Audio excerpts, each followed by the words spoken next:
and welcome here to Virgin Media Park for round 7 of the Celtic Challenge competition, and it's a double header today. And first up, it's the Wolfhounds against Gwalia Lightning in dangerous territory for the Wolfhounds, and the take is good from King. The maul machine is purring. There's bodies underneath it, and they've done really well there, Gwalia Lightning. It looked like we were going to have our first score of the game, but they got plenty of numbers underneath it, and they've denied Wolfhounds the chance of scoring. It's relentless though, the pressure at the moment from the Wolfhounds. Here's Chute, just tips it on nicely. And the Wolfhounds could get in here. Katie Whelan was alert to that. She saw the little half gap and she darts over for the score, but it was coming, wasn't it, Emer? It was, the pressure that they were putting on Gwalia. Wolfhounds really needed to get on the board there. I thought it was great work by Fiona Chute and interplay with Christy, just with a nice tip on. But huge credit to Katie Whelan. She saw that gap.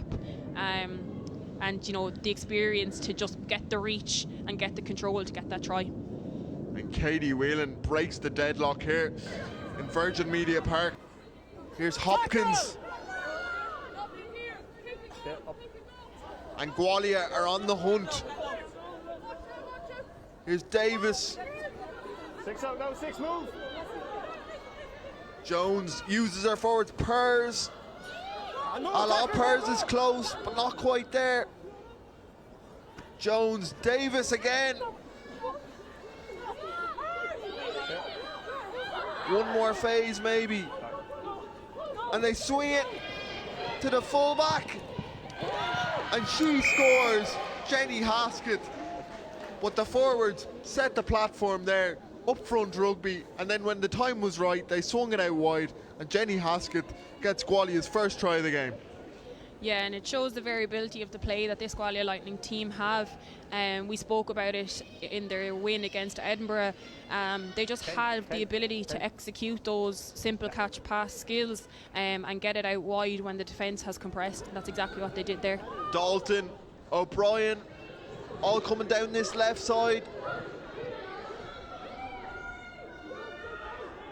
Here's Hogan now on the charge.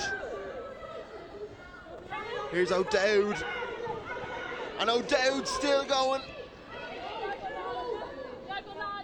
Chute is next in line. Hogan, hungry for a try, but you'll have to wait a little while longer. Here's the hooker, Clennigan. And Maeve Clennigan with the score. But Brittany Hogan ever involved in the build-up. Yeah, Brittany and Niamh O'Dowd, even in the phase prior to that, absolutely great drives, great low body height, continuing the leg drive, driving through the contact zone as well, just setting that up for Maeve Clennigan to go over. Niamh O'Dowd, like you said, brilliant. It was her break that really got the wheels in motion. But the Wolfhounds have won it back. Look at Njungan go. She doesn't like sitting on the bench.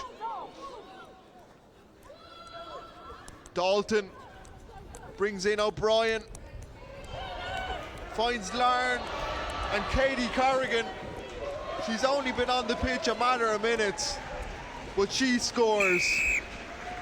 She was in flying form last year in this competition, and you don't have to invite her onto the ball. She'll get the scores, and Katie Corrigan gets the first try of the second half for the Wolfhounds. Yeah, you don't have to invite her, and it's much better from the Wolfhounds. I think we can see from the last few attacks that that's what they've been trying to do.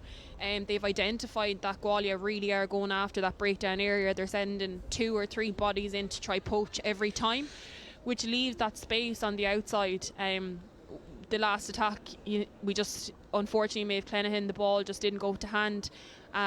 So I think that's possibly something that they identified at half time, and this time execution of skills just allows Katie Corrigan to go in over the line. Jones, nice low pass.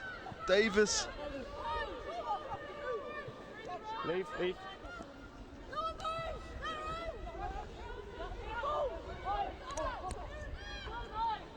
Will they find the key to unlock this defence? A la Pers.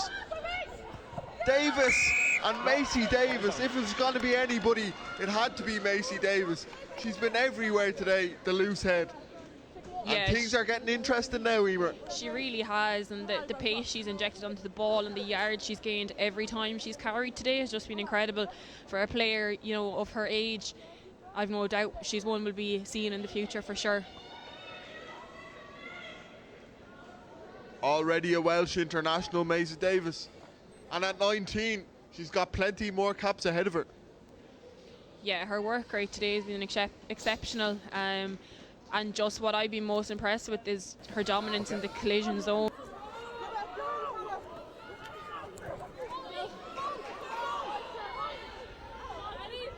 Time's up. This is it. Now or never for Lightning. I think that's But that's held held up. And the Wolfhounds stay strong. And with that, brings the final whistle. But what an ending, Emer. Yeah, I think that match cracked up to be everything we expected and everything we thought it would be. You know, not the highest scoring game, but that's just a testament to what both sides brought. I think both sides clearly did their homework. Gwalia had to do huge defensive efforts at the end of that first half to keep the Wolfhounds out, and just almost a complete reversal there. Wolfhounds having to show that same defensive Trojan efforts at the end of the second half. But Wolfhounds will be extremely happy to solidify their place at the top of the table. And huge lessons, I think, for this Gwalia side.